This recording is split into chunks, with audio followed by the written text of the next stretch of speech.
has spoken. Okay? So, one thing that you will easily recognize if you read the four Gospels, when did this thing happen?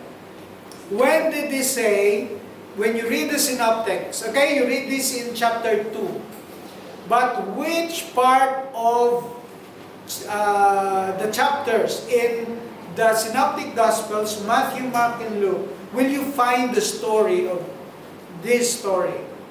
Will you find this also at the beginning of Jesus' ministry, the middle, or the end, or the last point of His ministry? When? Okay, you have three choices: beginning, middle, end. Who says beginning? Who says middle? Who says end? Okay? Okay, so somebody I saw and somebody said middle. Okay. You will notice that this story will be at the very end of the ministry. Remember the accusations made against him? We heard him say in the temple, okay, destroy the temple and in 3 days I will raise it. You see? That was the accusation made against him during his trial. And so it happened at the last week.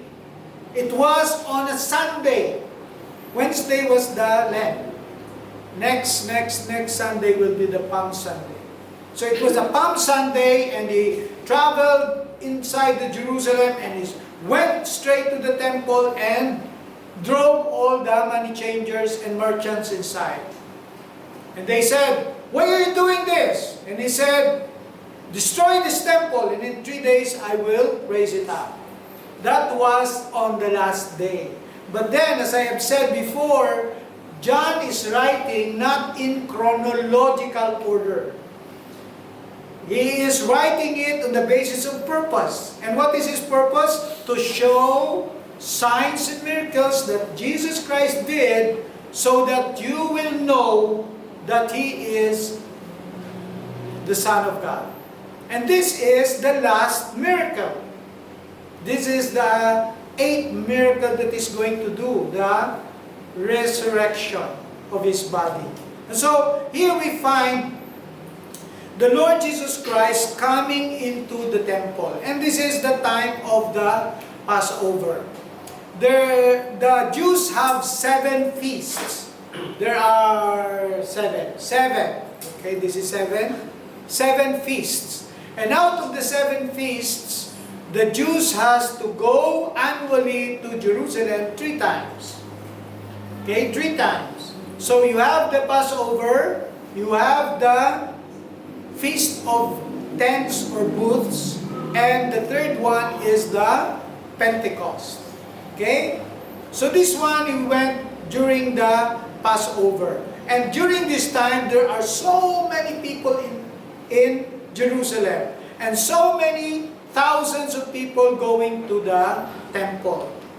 And the problem is that every day you do some sacrifices. If for example, the Lord Jesus Christ, when He was circumcised, He went to the temple, you remember? And then His parents brought what? They brought an elephant. They brought okay, for the circumcision, for the rite of circumcision, they brought what? An elephant. Okay, they brought a dove. Okay, I'm crazy. Probably you're not listening. They brought a dove. Okay?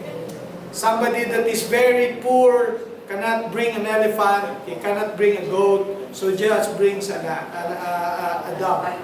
Okay, a small thing, cheap. And the thing is, that is part of the law. That is part of the ceremonial law. So, in any occasion, if you want to have some cleansing or purification or some rites to be done, you have to do it in the temple, and you have to give it to the priest, and you will have to go here at the altar, and the sacrifices will be So the dove will be killed and the blood will be shed in the altar. And so this is what happened during the time of the Lord Jesus Christ. Before His time, there was the high priest Annas. Annas, you will know, because he is the stepfather of Caiaphas. And Caiaphas is the high priest during the crucifixion of the Lord Jesus Christ. But Annas was more or less the one that oversees everything. And Annas is called the hoarder of money. He is a fixer, he is the girl with the 10 billion peso. Napoles. He was the Janet Napoles of his time. Okay? So, these sacrifices, which is done on an hourly, minutely, okay, because people make sacrifices 1,000 times every day. And they have to bring animals. And some people comes from other countries, some people come from other cities, and it's very difficult to bring a goat, or a lamb, or a cow if you want. So it's very difficult. So what do? You just go there and you buy from around here. Before Anna's time, you can buy it from outside. Okay, in this area, so there will be merchants all over that will sell those animals. But during Anna's time, what did he do? Okay, he made a system or a syndicated syndicate. Okay, a mafia. So he made a mafia, and he allowed everybody to be here inside. So he allowed all those who sell the doves and animals for sacrifices. Of course, when you come here, it's like Thailand, and other people come from Myanmar, Cambodia, Laos, from Indonesia, from the Philippines. And what money do they bring? If I come from the Philippines, what money do I bring? Peso. Okay, so you bring peso. And you need exchange, foreign exchange. And so, there will be a lot of money changers inside. And then, what they do is that if you bring an animal, for example, well, you have a lamb in your house, so you bring the lamb, and then you present it to them. They say, no, this is not perfect. Okay? Because the rule of the ritual is that it should be perfect, unblemished. So they will always find ways to say that this is not acceptable. And so what do? Okay? Instead of bringing animals, you buy animals with these merchants. And they sell it at a very exorbitant price. Very, very expensive.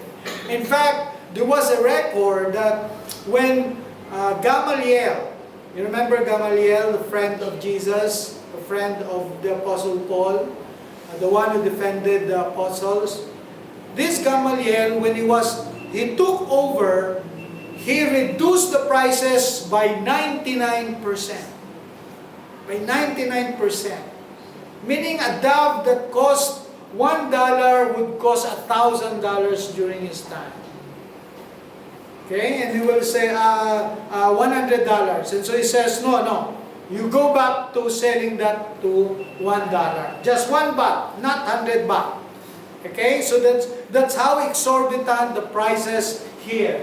And so you will understand why when the Lord Jesus Christ came, He was very angry. Why?